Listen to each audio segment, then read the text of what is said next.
एक धक्कादायक आणि प्रशासकीय यंत्रणेच्या हलगर्जीपणाची बातमी बीडमधून आहे। एका नव्या आईच्या आनंदावर रुग्णालयातील कथित हलगर्जीपणाने घाला घातल्याचा धक्कादायक प्रकार बीडमध्ये समोर आलाय। संध्या सूरज गायकवाड, वय अवघ 19 वर्ष। 1 ऑगस्ट रोजी बीडच्या जिल्हा रुग्णालयात त्यांच्यावर सीझर शस्त्रक्रिया झाली। 4 दिवसांनी त्यांना घरी सोडण्यात आलं।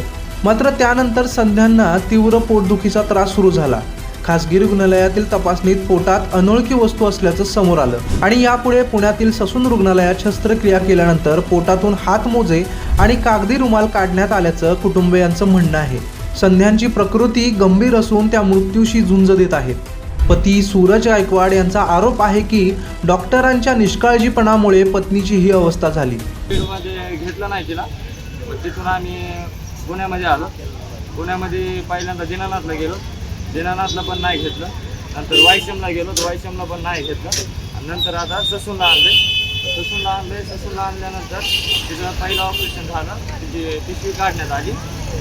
नंतर 2 दिवस थोडी बरी झाली, पण नंतर परत तिच्या पोटात दुखायला लागलं, उलट्या व्हायला लागल्या। नंतर परत एक ऑपरेशन झाले, तिच्या आतडे पूर्ण डॅमेज झालेले सगळे। तिच्या पोटामध्ये हँडग्लोव्ह आणि नॅपकिनचा एक तुकडा निघलेला आहे। तर संध्यांच्या आईच्या म्हणण्यानुसार मुलीने बाळाला जन्म दिला, पण आज तिला कुशीत घेण्याचीही ताकद नाही। ससूनला गेल्याच्या नंतर त्याने घेतलं, मग ते म्हणले इन्फेक्शन भरपूर आहे, पू वगैरे झालाय, ते म्हणजे आम्हाला ऑपरेशन खोलावं लागेल। खोलल्याच्या नंतर आम्हाला कळलं की आतमध्ये काय आहे म्हणून। तर मी म्हणलं चालतंय ऑपरेशन करा। मग ऑपरेशन केल्याच्या नंतर तिला 12 वाजता नेलं तर 5-5:30 वाजेपर्यंत तिचं ऑपरेशन चाललं। मग आम्हाला मॅडमनं बोलवलं ज्यांना ऑपरेशन, तर त्या म्हणल्या कुठल्या शिवीला केलंय, सांगितलं त्यांना बीडच्या शिवीला केलंय म्हणून। तर मग ते म्हणल्या की मग आता तिथले डॉक्टर म्हणजे असं ऑपरेशन कसं काय केलं।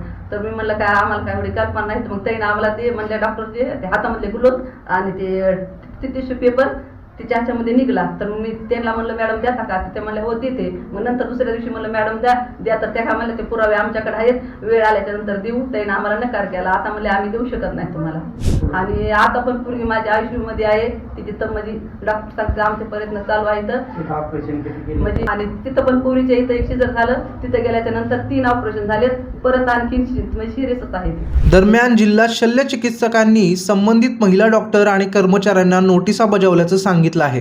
दोषी आढळल्यास कठोर कारवाई केली जाईल अशी माहिती आरोग्य विभागाने दिली आहे। माहित पडलं की 12 ते 13 तारखेला त्या रुग्णाचं ऑपरेट केल्यानंतर पोटामधून एक फॉरेन बॉडी हे वाससारखं ते बाहेर काढलं आणि पेशंटची तब्येत ठीक आहे।